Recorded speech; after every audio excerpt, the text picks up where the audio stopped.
ವೀಕ್ಷಕರ ನಮಸ್ಕಾರ. ನಕ್ಷತ್ರ ಕವಿ ಮತ್ತು ಕವನ ಗೋಷ್ಠಿಗೆ ಮತ್ತೋರ್ವ ಕವಿಗಳು, ಸಾಹಿತಿಗಳು, ಅನುಭವಿ ಬರಹಗಾರರಾಗಿರ್ತಕ್ಕಂಥ ಶೇಖರಯ್ಯ THM ಸರ್ ಅವರು ನಮ್ಮ ಕಾರ್ಯಕ್ರಮಕ್ಕೆ ಆಗಮಿಸಿದ್ದಾರೆ. ತಮ್ಮೆಲ್ಲರ ಪರವಾಗಿ ಪ್ರೀತಿಪೂರ್ವಕವಾಗಿರ್ತಕ್ಕಂಥ ಸ್ವಾಗತ ಮತ್ತು ನಮಸ್ಕಾರ ಸರ್. ನಮಸ್ತೆ ಸರ್.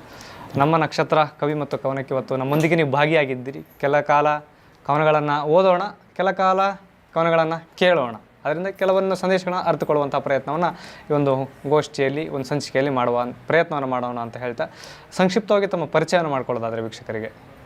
ಸರ್, ನಮ್ಮ ಹೆಸರು ಶೇಖರಯ್ಯ THM ಅಂತೇಳಿ.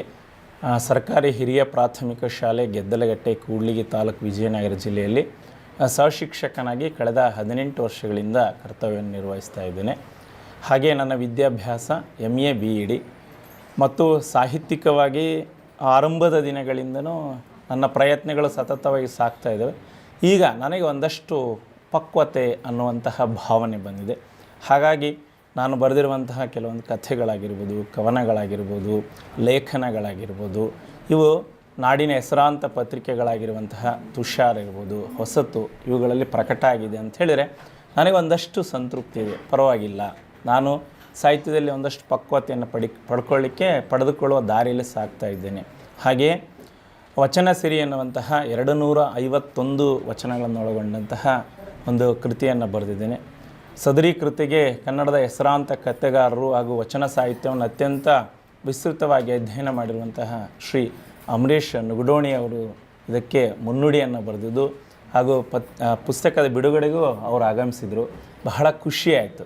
ಮತ್ತು ವಿಶ್ವವಿದ್ಯಾಲಯದ ಸಾಕಷ್ಟು ಪ್ರೊಫೆಸರ್ಗಳು ಈ ಕೃತಿಯನ್ನು ಓದಿಬಿಟ್ಟು ಬಹಳ ಮೇರು ಕೃತಿಯಾಗಿದೆ, ಕನ್ನಡದ ಓದುಗರಿಗೆ ಒಂದು ಕೊಡುಗೆಯಾಗಿದೆ ಅನ್ನುವಂಥ ಭಾವನೆಯನ್ನು ವ್ಯಕ್ತಪಡಿಸಿದಾಗ ಒಬ್ಬ ಸಾಹಿತಿಯಾಗಿ ನನಗಂತೂ ತುಂಬ ಖುಷಿಯಾಯಿತು ಸರ್. ಬರಹಗಳ ಗೆದ್ದಾಗ ಪ್ರಾಯಶಃ ಕವಿ ಗೆದ್ದಂತೆ ಅಥವಾ ಬರಹಗಾರ ಗೆದ್ದಂತೆ. ನಿಜಕ್ಕೂ ತಮ್ಮ ಸಾರ್ಥಕ ಕ್ಷಣಗಳಿಗೆ ನಮ್ಮ ವಾಹಿನಿ ಅಭಿನಂದಿಸ್ತದೆ ಸರ್. ತಮಗೆ ಧನ್ಯವಾದ ಸರ್. ಕನ್ನಡ ರಾಜ್ಯೋತ್ಸವ ಸುವರ್ಣ ಸಂಭ್ರಮಕ್ಕೆ ಇವತ್ತು ನಮ್ಮ ಗೋಷ್ಠಿಯಲ್ಲಿ ಯಾವ ವಿಷಯವನ್ನು ಆಧಾರ ಮಾಡಿಕೊಂಡು ಇವತ್ತು ಕವನವನ್ನು ವಾಚನ ಮಾಡಿದ್ದೀರಿ ಸರ್? ಕನ್ನಡ ನಾಡಿಗೆ ಬಹಳ ಪ್ರಾಚೀನವಾಗಿರುವಂತಹ, ಭವ್ಯವಾಗಿರುವಂತಹ ಇತಿಹಾಸ ಇದೆ. ಶಿಲಾಯುಗದಿಂದ ಹಿಡಿದ್ಬಿಟ್ಟು ಪ್ರಸ್ತುತವರೆಗೂ ಕನ್ನಡ ನಾಡು ಅಂತ ಹೇಳಿದ್ರೆ ಇಡೀ ವಿಶ್ವದಲ್ಲಿಯೇ, ವಿಶೇಷವಾಗಿ ಭಾರತದಲ್ಲಿಯೇ ಅದರದೇ ಆಗಿರುವಂತಹ ಒಂದು ಸ್ಥಾನಮಾನವನ್ನು ಒಳಗೊಂಡಿರುವಂತಹ ನಾಡು ನಮ್ಮ ಕನ್ನಡ ನಾಡಾಗಿದೆ. ಈ ಕನ್ನಡ ನಾಡಿನ ಬಗ್ಗೆ ನಾವು ಏಕೆ ಅಭಿಮಾನವನ್ನು ಹೊಂದಬೇಕು, ಯಾಕೆ ಕನ್ನಡ ನಾಡು ಶ್ರೇಷ್ಠ ಅನ್ನೋದನ್ನು ತಿಳಿಸ್ಲಿಕ್ಕೆ ಬಹು ಪ್ರಾಚೀನ ಕಾಲದಿಂದಲೂ ಬಹಳಷ್ಟು ಕವಿ ಪುಂಗವರು ತಮ್ಮದೇ ಆಗಿರುವಂತಹ ಪದಗಳಲ್ಲಿ ಹಿಡಿದಿಡುವಂಥ ಪ್ರಯತ್ನವನ್ನು ಮಾಡಿದ್ದಾರೆ. ಹಾಗೆ ನೋಡೋದಾದರೆ ಶ್ರೀ ವಿಜಯ ಕನ್ನಡ ನಾಡಿನ ವಿಸ್ತಾರವನ್ನು ಕಾವೇರಿಯಿಂದ ಗೋದಾವರಿವರೆಗೆ ಇತ್ತು ಎನ್ನುವಂಥದ್ದನ್ನು ತನ್ನ ಕೃತಿಯಲ್ಲಿ ಪ್ರಕಟ ಮಾಡ್ತಾನೆ. ಹಾಗೆಯೇ ಇಲ್ಲಿನ ಜನರ ಬಗ್ಗೆ ಕುರಿತೋದದೆಯಂ ಕಾವ್ಯ ಪ್ರಯೋಗ ಪರಿಣತ ಮತಿಗಳ್ ಅಂತ ಹೇಳ್ತಾನೆ. ಅಂತ ಹೇಳಿದ್ರೆ ಯಾಕೆ ನಾವು ಈ ಕನ್ನಡ ನಾಡನ್ನು ಅಭಿಮಾನಿಸಬೇಕು, ಯಾಕೆ ನಮ್ಮ ಕನ್ನಡ ನಾಡು ಶ್ರೇಷ್ಠ ಅನ್ನೋದನ್ನು.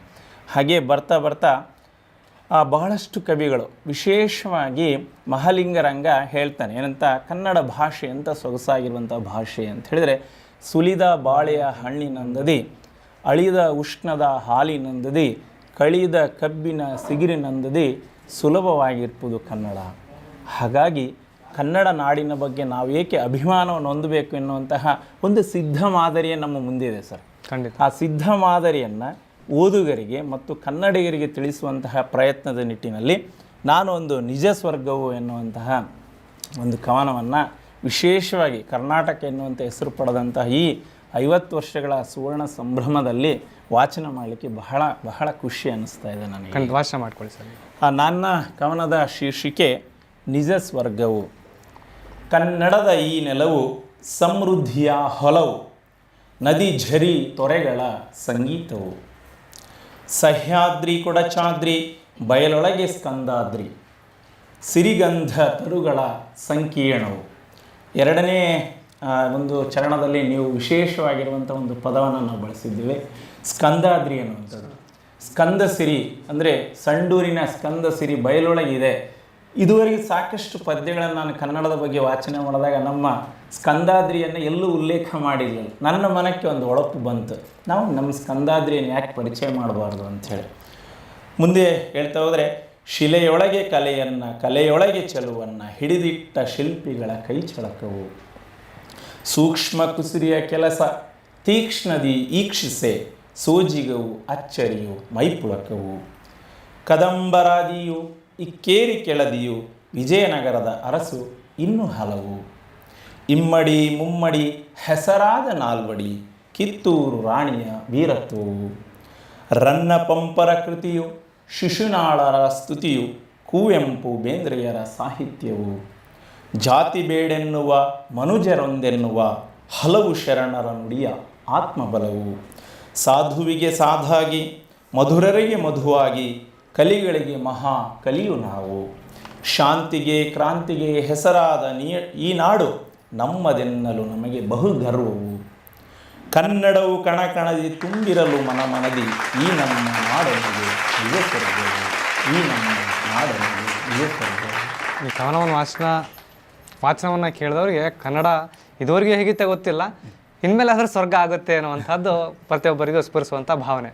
ಯಾಕಂದರೆ ಆಸ್ತಿಯ ಮಾಸ್ತಿಯಿಂದ ಹಿಡಿದು ರನ್ನರ ಮೋಹದಿಂದ ಹಿಡಿದು ಜನರ ಪ್ರೇಮದಿಂದ ಹಿಡಿದು ಕಾವೇರಿಯಿಂದ ಗೋದಾವರಿಗೆ ಹಿಡಿದು ಒಟ್ಟಾರೆ ಕನ್ನಡವನ್ನು ಸುದೀರ್ಘವಾಗಿ ನಾವು ಪರಿಚಯಿಸುವಂಥ ಕೆಲಸವನ್ನು ಒಂದು ಕಾರ್ಯವನ್ನು ನಿಜ ಸ್ವರ್ಗ ಅಂತಕ್ಕಂಥ ಕವನದಲ್ಲಿ ಮೂಡಿರ್ತಕ್ಕಂಥದ್ದು. ನಾನು ಈ ಆಯಾಮದಲ್ಲಿ ಬರೆಯಬಹುದು ಎನ್ನುವಂಥದ್ದು ಯಾವ ರೀತಿ ನಿಮಗೆ ಚಿಂತನೆ ಬಂತು ಸರ್? ಸರ್, ಯಾವುದೇ ಒಂದು ನಾಡನ್ನಾಗಲಿ ಅಥವಾ ಯಾವುದೇ ಒಂದು ಪ್ರದೇಶವನ್ನಾಗಲಿ ಪರಿಚಯಿಸ್ಬೇಕಂತ ಹೇಳಿದರೆ ಒಂದಷ್ಟು ಸಿದ್ಧ ಮಾದರಿಗಳು ನಮ್ಮ ಕಣ್ಣು ಮುಂದಿದ್ದಾವೆ. ಉದಾಹರಣೆ, ಅಲ್ಲಿನ ಭೌಗೋಳಿಕ ಹಿನ್ನೆಲೆಯನ್ನು ವಿವರಿಸಬೇಕು. ಈಗ ನಾವು ಹೇಳ್ತೀವಿ ಭಾಳಷ್ಟು, ಈಗ ಉದಾಹರಣೆ ನೀವು ಪಂಜೆಯವರ ಕನ್ನಡಿಗರ ತಾಯಿ ಪದ್ಯವನ್ನು ನೋಡಿ, ಶ್ರೀ ವಿಜಯನ ಪದ್ಯವನ್ನು ನೋಡಿ, ಕುವೆಂಪು ಅವರು ಅಥವಾ ಇನ್ಯಾರೇ ಸಾಹಿತಿಗಳು ಕನ್ನಡ ನಾಡಿನ ಬಗ್ಗೆ ಬರೆಯುವಾಗ ಮೊದಲು ಏನು ಮಾಡ್ತಾರೆ, ಅಲ್ಲಿನ ಭೌಗೋಳಿಕ ಪ್ರದೇಶವನ್ನು, ಅಲ್ಲಿ ಏನು ವಿಶೇಷತೆ ಇದೆ ಅನ್ನೋದನ್ನು. ಈಗ ಉದಾಹರಣೆ, ಕನ್ನಡದ ಭೌಗೋಳಿಕ ಪ್ರದೇಶವನ್ನು ನೋಡಿದರೆ ನಮ್ಮ ಮುಂದೆ ಕಣ್ಮುಂದೆ ಬಹಳ ವಿಭಿನ್ನವಾಗಿ ಬಹಳ ವಿಶೇಷವಾಗಿ ಕಾಣ್ತಕ್ಕಂಥದ್ದು ಸಹ್ಯಾದ್ರಿಯ ಪರ್ವತ ಶ್ರೇಣಿಗಳು, ಕೊಡಚಾದ್ರಿ, ಹಾಗೆ ನಮ್ಮ ಬಯಲು ಸೀಮೆಯಲ್ಲಿರುವಂತಹ ಸ್ಕಂದಾದ್ರಿ. ಮುಂದಿನದಾಗಿ ನಾವು ಅಲ್ಲಿರುವಂಥ ಶಿಲ್ಪಕಲೆಯ ಬಗ್ಗೆ ವಿವರಿಸಬೇಕು, ಸಾಹಿತ್ಯದೊಳಗೆ ಬರಬೇಕು. ಶಿಲೆಯಲ್ಲಿ ಕಲೆಯನ್ನು ಅರಳಿಸಿದ ಅನೇಕ ಹೆಸರಾಂತ ಕವಿಗಳು ಅದನ್ನ ಬರಹಗಾರರ ಸಂಗೀತವನ್ನ ಕೊಟ್ಟಿದ್ದಾರೆ. ಕನ್ನಡದ ಪರಂಪರೆ ಆಗಿದೆ. ಆ ನಿಟ್ಟಿನ ಸ್ಕಂದಸ್ಕಿರಿಯನ್ನ ತಾವು ಆಯ್ಕೊಂಡು ಮಾಡ್ಕೊಂಡ್ರೆ. ಹೌದು ಸರ್. ಈಗ ಅಲ್ಲಿರುವಂಥ ಶಿಲ್ಪಕಲೆಯನ್ನು ನಾಡಿನ ಜನರಿಗೆ ಪರಿಚಯಿಸಬೇಕು. ವಿಶೇಷವಾಗಿ ಕನ್ನಡ ನಾಡಿನ ಬೇಲೂರು, ಹಳೆಬೀಡು, ಪಟ್ಟದಕಲ್ಲು, ಹಾಗೆ ವಿಶೇಷವಾಗಿ ದೇವಾಲಯಗಳ ಚಕ್ರವರ್ತಿ ಎನ್ನಿಸಿಕೊಂಡಿರುವಂಥ ಇಟ್ಟಿಗೆ ಮಹಾದೇವ ದೇವಾಲಯ, ಇಂತಹ ದೇವಾಲಯಗಳ ಬಗ್ಗೆ ಓದುಗರಿಗೆ ತಿಳಿಸ್ಕೊಟ್ಟಾಗ ಹೌದು ಇದು ನನ್ನ ನಾಡು ಎನ್ನುವಂಥ ಆತ್ಮಾಭಿಮಾನ ಮೂಡುತ್ತೆ. ಹಾಗೆ ನಾವು ಮುಂದುವರಿತಾ ಹೋದರೆ ಆಡಳಿತ ನೋಡಿ, ಕರ್ನಾಟಕ ದೇಶಕ್ಕೆ, ಕನ್ನಡ ನಾಡಿಗೆ ಮೌರ್ಯರ ಕಾಲದಿಂದ ಹಿಡಿದು ಪ್ರಸ್ತುತವರೆಗೂ ಆಡಳಿತದಲ್ಲಿ ತನ್ನದೇ ಆಗಿರುವಂತಹ ಮಹತ್ತರವಾಗಿರುವಂತಹ ಛಾಪು ಇದೆ. ಉದಾಹರಣೆ, ನಾವು ಇಮ್ಮಡಿ ಪುಲಿಕೇಶಿಯನ್ನು ನಾವೇನಂತೇಳಿ ದಕ್ಷಿಣಾಪತೇಶ್ವರ ಅಂಥೇಳಿ ಕರಿತೀವಿ. ಹಾಗೆ ನಮ್ಮ ವಿಜಯನಗರದ ಸಾಮ್ರಾಜ್ಯದ ಹೆಮ್ಮೆ, ಕೀರ್ತಿ ಕಳಶವಾಗಿರುವಂತಹ ಶ್ರೀಕೃಷ್ಣ ದೇವರಾಯನನ್ನು ಯವನ ರಾಜ್ಯ ಪ್ರತಿಷ್ಠಾಪನಾಚಾರ್ಯ ಅಂಥೇಳಿ ಕರಿತೀವಿ. ಹಾಗೆ ಕೆಳದಿಯನ್ನು ನಾನು ಇಲ್ಲಿ ಉಲ್ಲೇಖ ಮಾಡಿದೆ. ಕೆಳದಿಯ ಶಿಸ್ತುಗಾರ ಶಿವಪ್ಪ ನಾಯಕನ ಆಡಳಿತ ಇಂದಿಗೂ ಮಾದರಿಯಾಗಿದೆ. ಈ ಥರದ ಆಡಳಿತದ ಅಂಶಗಳನ್ನು ಜನರಿಗೆ ತಿಳಿಸ್ಕೊಡ್ಬೇಕು. ಹಾಗೆ ಮುಂದೆ ಹೋದರೆ ಸಾಹಿತ್ಯದ ಮಹತ್ತರವಾಗಿರುವಂಥ ಸಾಹಿತ್ಯಗಳನ್ನು ನಾಡಿನ ಜನರಿಗೆ ಪರಿಚಯಿಸಬೇಕು. ಹಾಗೆಯೇ ಸಾಕಷ್ಟು ಮಹನೀಯರು ಕನ್ನಡ ನಾಡಿನಲ್ಲಿ ಆಗಿ ಹೋಗಿದ್ದಾರೆ.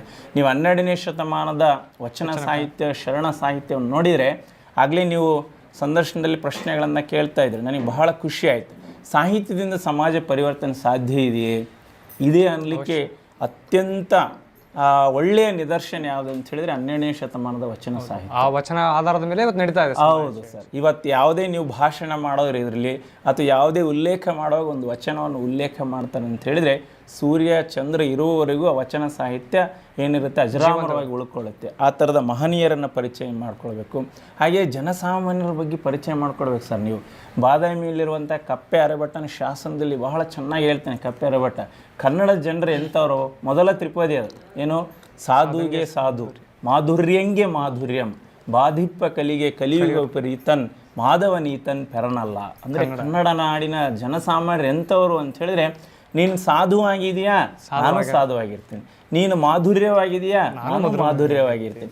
ನೀನೇನಾದರೂ ಬಾಧಿಸ್ಲಿಕ್ಕೆ ಬಂದೆ, ತೊಂದರೆ ಕೊಡ್ಲಿಕ್ಕೆ ಬಂದರೆ ವಿಪರೀತವಾಗಿರುವಂಥ ಕಲಿ ನಾನು ಆಗ್ತೀನಿ ಅನ್ನುವಂಥದ್ದನ್ನು. ಹಾಗೆಯೇ ಅಭಿಮಾನಕ್ಕೆ ಕಾರಣಗಳೇನು, ನಾನು ಈ ನಾಡನ್ನು ಅಭಿಮಾನಿಸ್ಬೇಕಪ್ಪ ಯಾಕೆ ಅನ್ನುವಂಥ ಕಾರಣವನ್ನು ಕೊಡ್ತಾ ಹೋಗಬೇಕು. ಹಾಗೆ ನಮಗೆ ಗೊತ್ತಿದೆ, ಜನನಿ ಜನ್ಮಭೂಮಿ ಸ್ವರ್ಗಕ್ಕಿಂತಲೂ ಮಿಗಿಲು. ನಮ್ಮ ಜನನಿಯಾಗಿರುವಂತಹ ಭಾರತ ಮಾತೆಯ ತನುಜಾತೆ ಆಗಿರುವಂತಹ ಕನ್ನಡ ಮಾತೆ, ಹಾಗೆ ನಮ್ಮೆಲ್ಲರ ಹೆಮ್ಮೆಯ ಜನ್ಮಭೂಮಿಯಾಗಿರುವಂಥ ಕನ್ನಡ ಭೂಮಿಯನ್ನು ನಾವು ಯಾಕೆ ಅಭಿಮಾನದಿಂದ ಅಭಿಮಾನಿಸಬೇಕು ಅನ್ನುವಂಥದ್ದನ್ನು ನೋಡ್ತಾ ಹೋಗಬೇಕು. ಆ ದೃಷ್ಟಿಯಿಂದ ಈ ಎಲ್ಲ ಅಂಶಗಳನ್ನು ಒಳಗೊಂಡಿದ್ದರೆ ಆ ಕವನಕ್ಕೆ ಒಂದಷ್ಟು ತೂಕ ಇರ್ತದೆ ಅನ್ನುವಂತಹ ದೃಷ್ಟಿಕೋನವನ್ನು ಇಟ್ಕೊಂಡು ನಾನು ಈ ಕವನವನ್ನು ವಾಚನ ಮಾಡಿದ್ದೇನೆ. ನಿಜಕ್ಕೂ ಅರ್ಥಪೂರ್ಣ ಮತ್ತು ಸಾರ್ಥಕ ಕವನ ಅಂತ ಹೇಳಿ ನಾನು ವೈಯಕ್ತಿಕವಾಗಿ ಭಾವಿಸ್ತೇನೆ ಸರ್. ಧನ್ಯವಾದಗಳು ಸರ್. ನಂತರ ಏನಂತ ಹೇಳಿದರೆ, ಈ ಇಂಗ್ಲೀಷ್ ಬಂದಾಗಿಂದ ಕನ್ನಡ ಮಿಕ್ಸ್ ಆಗ್ತಾ ಇದೆ, ಕಂಗ್ಲೀಷ್ ಆಗ್ತಾ ಇದೆ. ನಿಮ್ಮ ಕವನಕ್ಕೂ ಮತ್ತು ಈ ಕಂಗ್ಲೀಷು ಸಾಮ್ಯತೆಯಾಗಿ ನೋಡಿಕೊಂಡು ನಾವು ಹೊರಗೆ ಬರ್ಬೋದಾ ಸರ್? ಬಹಳ ಒಳ್ಳೆಯ ಪ್ರಶ್ನೆ ಕೇಳಿದ್ರಿ. ಯಾವ ಕಾರಣಕ್ಕೂ ಕನ್ನಡ ಭಾಷೆ ಅಳಿಯೋದಿಲ್ಲ. ನೀವು ಭಾಷಾ ತಜ್ಞರ ಭಾಷಾ ಅಧ್ಯಯನವನ್ನು ನೋಡಿದರೆ ಸ್ವಾಂಗೀಕರಣ ಅಂತ ಬರುತ್ತೆ. ಒಂದು ಭಾಷೆ ಇದೆಯಲ್ಲ, ಬದಲಾದ ಕಾಲಘಟ್ಟಕ್ಕೆ ತಕ್ಕ ಹಾಗೆ ಹೊಸ ಹೊಸ ಪದಗಳನ್ನು ಪಡ್ಕೊಳ್ತಾ ಹೋಗುತ್ತೆ. ಹಂಗಾದಾಗ ಮಾತ್ರ ಆ ಭಾಷೆ ಜೀವಂತವಾಗಿರಲಿಕ್ಕೆ ಸಾಧ್ಯ ಇದೆ. ಆ ದೃಷ್ಟಿಕೋನದಿಂದ ನೋಡಿದರೆ ಭಾರತದ ಹಲವು ಭಾಷೆಗಳು ಮೃತ ಭಾಷೆಗಳಾಗಿದೆ, ಡೆಡ್ ಲ್ಯಾಂಗ್ವೇಜಸ್ ಆಗಿದೆ. ಯಾಕೆ ಹೇಳಿದರೆ ಅದು ಸ್ವೀಕರಿಸಲಿಕ್ಕೆ ಸಿದ್ಧ ಇರಲಿಲ್ಲ. ಆದರೆ ಕನ್ನಡ ಭಾಷೆ ಸ್ವಾಂಗೀಕರಣ ಮಾಡ್ಕೊಳ್ತಾ ಇದೆ, ಹಲವಾರು ಪದಗಳನ್ನು ತನ್ನಲ್ಲಿ ಅರಗಿಸ್ಕೊಳ್ತಾ ಇದೆ, ಕನ್ನಡೀಕರಣ ಮಾಡ್ಕೊಳ್ತಾ ಇದೆ. ಇದು ಒಂದು ಹೆಮ್ಮೆ. ಈಗ ಸಹಜ, ಲೋಕ ಬದಲಾಗ್ತಿದೆ, ತಾಂತ್ರಿಕ ಯುಗ ಬರ್ತಾ ಇದೆ. ತಾಂತ್ರಿಕದ ಸಂದರ್ಭದಲ್ಲಿ ಅತಿ ಅನಿವಾರ್ಯವಾಗಿ ಕೆಲವೊಂದು ಬೇರೆ ಭಾಷೆಯ ಪದಗಳನ್ನು ಬಳಸ್ಕೊಂಡ್ರೂ ಸಹಿತ ಕನ್ನಡ ಭಾಷೆ ಎಂದೂ ಅಳಿಯೋದಿಲ್ಲ. ಇದು ಸೂರ್ಯ ಚಂದ್ರ ಇರೋವರೆಗೂ ಉಳ್ಕೊಳ್ಳುತ್ತೆ ಅನ್ನಲಿಕ್ಕೆ ಬಹಳಷ್ಟು ಹೆಮ್ಮೆ ಆಗುತ್ತೆ. ಸುಮ್ಮನೆ ಅಂತಾರೆ ಕನ್ನಡ ಅಳದೋಯ್ತು, ಅದೆಲ್ಲ ಸುಳ್ಳು. ಒಂದು ಭಾಷೆ ಉಳಿಬೇಕಂದ್ರೆ ಸ್ವಾಂಗೀಕರಣ ಮಾಡಿಕೊಳ್ಳೇಬೇಕು, ಆ ಭಾಷೆಯ ಅನಿವಾರ್ಯತೆ. ಹಾಗಂಥೇಳಿ ಈಗ ನಾವು ಯಾವುದೇ ಭಾಷೆಯನ್ನು ಕಲಿತರೂ ಸಹಿತ ನಮ್ಮ ಭಾಷೆ ನಮಗೆ ಬರುತ್ತೆ. ಉದಾಹರಣೆ, ನೀವು ಒಂದು ಮುಳ್ಳು ತುಳಿದ್ರಿ ಅಂದ್ಕೊಳ್ರಿ, ನೀವು ಎಷ್ಟೇ ಇಂಗ್ಲೀಷ್ ಪಂಡಿತರಾಗಿದ್ರೂ ಸಹಿತ ಅಪ್ಪ ಅಂತೀವಿ. ಅದರ ಅರ್ಥ ಏನು ಅಂತ ಹೇಳಿದರೆ ಅದು ಹೃದಯದಿಂದ ಬರುವಂಥ ಭಾಷೆ. ಈ ಹೃದಯ ಭಾಷೆ ಎಂದೂ ಸಾಯೋದಿಲ್ಲ ಅಂತ ನಿಮಗೆ ಒಂದು ಕೊನೆ ಅಂತ ಹೇಳಿದ್ರೆ ಸರ್, ಕೊನೆಯ ಪ್ರಶ್ನೆ, ಕನ್ನಡ ಭಾಷೆಯನ್ನು ಉಳಿಸ್ಬೇಕು ಅಥವಾ ಬೆಳೆಸಬೇಕು ಸರ್? ಕನ್ನಡ ಭಾಷೆ ಈಗಾಗಲೇ ಉಳಿದಿದೆ. ಕನ್ನಡ ಭಾಷೆನ ಬೆಳೆಸೋದೇನೋ ಅವಶ್ಯಕತೆ ಇಲ್ಲ. ಅದನ್ನು ಬಳಸ್ಕೊಂಡು ಹೋಗ್ಬಿಟ್ರೆ ಸಾಕು, ಅದು ತಾನಾಗಿ ಉಳಿಯುತ್ತೆ. ಬಹಳಷ್ಟು ನೋಡಿ, ವಿಶೇಷ ನಿಮಗೆ ಒಂದು ನಾನು ಮಾತು ಹೇಳ್ತೀನಿ. ನಾನು ಇಂಗ್ಲೀಷ್ ವಿಷಯದಲ್ಲಿ MA B.Ed ಮಾಡಿರುವಂಥವನು. ಹಂಗಂತ ಹೇಳಿದರೆ ಯಾರಿಗಾದ್ರೂ ಅನಿಸುತ್ತಾ ಇಂಗ್ಲೀಷ್ ವಿಷಯದಲ್ಲಿ ನಾನು MA B.Ed ಮಾಡಿದ್ದೀನಿ? ಇಲ್ಲ, ಸಂಬಂಧ ಇಲ್ಲ. ನಾವು ಯಾವ ಉದ್ಯೋಗದಲ್ಲಿದ್ದೀವಿ, ಏನನ್ನು ಅಧ್ಯಯನ ಮಾಡಿವಿ ಅನ್ನೋದು ಮುಖ್ಯ ಅಲ್ಲ. ಹಂಗೆ ನೋಡಿದರೆ ಕನ್ನಡದ ಹಲವು ಸಾಹಿತಿಗಳು ಇಂಗ್ಲೀಷ್ ಪಂಡಿತರಾಗಿದ್ದರು, ಆದರೂ ತಮ್ಮ ಮೇರು ಕೃತಿಗಳನ್ನು ಕನ್ನಡ ಭಾಷೆಯಲ್ಲಿ ಬಳಸಿದರು. ಹಂಗೆ ನೋಡಿದರೆ ಕನ್ನಡದ ಮೊದಲ ಜ್ಞಾನಪೀಠ ಪ್ರಶಸ್ತಿ ವಿಜೇತರಾಗಿರುವಂಥ ಕುವೆಂಪು ಅವರು ತಮ್ಮ ಮೊದಲ ಕವನವನ್ನು ಇಂಗ್ಲೀಷ್ನಲ್ಲಿ ಬರಲಿಕ್ಕೆ ಹೋದರು. ಆಗ ಅವರಿಗೆ ಯಾರೊಬ್ಬರು ಸಲಹೆ ಕೊಟ್ಟರು, ಇಲ್ಲ ಸರ್, ನೀವು ನಿಮ್ಮ ಮಾತೃಭಾಷೆಯಲ್ಲಿ ಬರ್ರಿ, ನೀವು ಇನ್ನೂ ಮೇರು ಪರ್ವತಕ್ಕೆ ಹೋಗ್ತೀರಿ ಅಂಥೇಳಿ. ಈ ರೀತಿಯಾಗಿ ಕನ್ನಡ ಭಾಷೆ ಎಂದೂ ಅಳಿಯಲ್ಲ. ಇದು ಸುಮ್ಮನೆ ನಾವು ಅನ್ಬೋದು, ಇದು ಶಾಶ್ವತವಾಗಿರುವಂಥ ಭಾಷೆ ಅನ್ನೋದು ನನ್ನ ಅಭಿಪ್ರಾಯ. ನಿಜಕ್ಕೂ ಆ ಒಂದು ಅರ್ಥಗರ್ಭಿತವಾಗಿರ್ತಕ್ಕಂಥ ವ್ಯಾಖ್ಯಾನವನ್ನು ಇವತ್ತು ವೀಕ್ಷಕರಿಗೆ ಹಂಚಿಕೊಂಡಿರ್ತಾರೆ. ತಮ್ಮೊಡನೆ ಆ ಕವನ ವಾಚನ ಆಗಿರ್ಬೋದು, ಅದರ ತಾತ್ಪರ್ಯ ಆಗಿರ್ಬೋದು, ಕೆಲವೊಂದು ಮಾಹಿತಿಗಳನ್ನು ಹಂಚಿಕೊಳ್ಳಲಿಕ್ಕೆ ನಮಗೆ ವೈಯಕ್ತಿಕವಾಗಿ ಅತ್ಯಂತ ಯಶಸ್ವಿ ಮತ್ತು ಅರ್ಥಪೂರ್ಣ ಸಾರ್ಥಕದ ಒಂದು ಕ್ಷಣ ನಮಗೆ ಸ್ಫುರಿಸಿತ್ತು ಮನಸ್ಸಿನಲ್ಲಿ. ನಕ್ಷತ್ರ ಕವಿ ಮತ್ತು ಕವನದ ವಿಭಾಗದಿಂದ ನಮ್ಮ ವಾಹಿನಿಯ ಪರವಾಗಿ ಅತ್ಯಂತ ಪ್ರೀತಿ ಮತ್ತು ಅಭಿಮಾನದಿಂದ ತಮ್ಮನ್ನು ಗೌರವಿಸ್ತೇವೆ. ಧನ್ಯವಾದಗಳು. ಈಗ ನಕ್ಷತ್ರ ಚಾನಲ್ನವರು ಮನೋರಂಜನೆಗೆ ಒಂದು ಹೊಸ ಭಾಷೆಯನ್ನು ಬರೆದಿದ್ದಾರೆ ಅಂತ ಅನ್ನಲಿಕ್ಕೆ ಭಾಳ ಖುಷಿಯಾಗುತ್ತೆ. ಈಗ ಮನೋರಂಜನೆ ಅಂದರೆ ಏನಾಗಿದೆ ಅಂತ ಹೇಳಿದರೆ, ಚಲನಚಿತ್ರ ಗೀತೆಗಳು ಬರೀ ಬೇರೆ ಬೇರೆ ಆಗಿರುವಂತಹ ರಂಗಗಳ ಕಡೆಗೆ ವಾಲುವಂತಹ ಈ ಸಂದಿಗ್ಧದ ಸಂದರ್ಭದಲ್ಲಿ ಈ ವಾಹಿನಿ ಕವಿಗಳನ್ನು, ಕವನವನ್ನು ಸಮಾಜಕ್ಕೆ ಪಸರಿಸುವಂಥ, ನಾವು ಅಂದ್ಕೊಂಡಿದ್ದೆ ನಮ್ಮ ಕವನ ಎಷ್ಟು ಜನ ನೋಡ್ತಾರೆ, ಬೇಡ, 10 ಒಳ್ಳೆ ಮನಸ್ಸುಗಳಿರ್ತವೆ. ಒಂದು ಭಾಷೆ ಹೇಳ್ತಾರೆ ಸಾಮಾನ್ಯ, 10 ಕಟ್ಟೋದಕ್ಕಿಂತ ಒಂದು ಮುತ್ತು ಕಟ್ಟಂತ, ಯಾವುದಾದ್ರು ಒಂದು ಮುತ್ತು ನೋಡುತ್ತೆ, ಅದು ಮನಃ ಪರಿವರ್ತನೆ ಆಗುತ್ತೆ. ಆ ನಿಟ್ಟಿನಲ್ಲಿ ನಕ್ಷತ್ರ ಚಾನಲ್ನವರು ಈ ದಿವಸ ಏನು ನೀವು ಆರಂಭ ಮಾಡಿದಿರಲ್ಲ, ಇದು ಅತ್ಯಂತ ಖುಷಿಯ ವಿಚಾರ. ಮತ್ತು ನಾಡಿನ ಎಲ್ಲ ಏನು ವಾಹಿನಿಗಳಿಗೆ ಮತ್ತು ಸಾಮಾಜಿಕ ಜಾಲತಾಣಗಳಿಗೆ ಒಂದು ಮಾದರಿ ಇದು. ಬಹಳ ಖುಷಿ ಆಯಿತು ಸರ್. ನಿಮ್ಮ ಕೆಲಸಗಳು ಹೀಗೆ ಮುಂದುವರಲಿ. ನೀವು ಸಹಿತ ನಮ್ಮಂತಹ ಕವಿಗಳಿಗೆ ಅವಕಾಶವನ್ನು ಮಾಡ್ಕೊಳ್ಳಿ ಅಂತ ಮತ್ತೊಮ್ಮೆ ಕೇಳ್ಕೊಳ್ತಾ ಅವಕಾಶಕ್ಕಾಗಿ ಧನ್ಯವಾದಗಳನ್ನು ತಿಳಿಸ್ತಾರೆ ಸರ್. ಶೇಖರಯ್ಯ ಸರ್ ಅವರ ಕಾವ್ಯಕೃಷಿ ಮತ್ತು ಕಾವ್ಯ ಪ್ರೌಢ ಮತ್ತಷ್ಟು ದ್ವಿಗುಣಗೊಳ್ಳಿ ಅಂತಕ್ಕಂಥದ್ದನ್ನು ತಾಯಿ ಭುವನೇಶ್ವರಿಯಲ್ಲಿ ವೈಯಕ್ತಿಕವಾಗಿ ಆಶಿಸ್ತಾ, ನಮ್ಮ ಕರೆಗೆ ಹೋಗೊಟ್ಟು ನಕ್ಷತ್ರ ಕವಿ ಮತ್ತು ಕವನ ಸಂಚಿಕೆಗೆ ಆಗಮಿಸಿ ಯಶಸ್ವಿ ಕಾರ್ಯಕ್ರಮಕ್ಕೆ ಕಾರಣೀಭೂತರಾಗಿರುವಂತಹ ಶೇಖರಯ್ಯ ಸರ್ ಅವರಿಗೆ ತಮ್ಮೆಲ್ಲರ ಪರವಾಗಿ ಅತ್ಯಂತ ಪ್ರೀತಿಪೂರ್ವಕ ಧನ್ಯವಾದಗಳು. ಮತ್ತೊಮ್ಮೆ ಭೇಟಿಯಾಗುವ. ನಮಸ್ಕಾರ.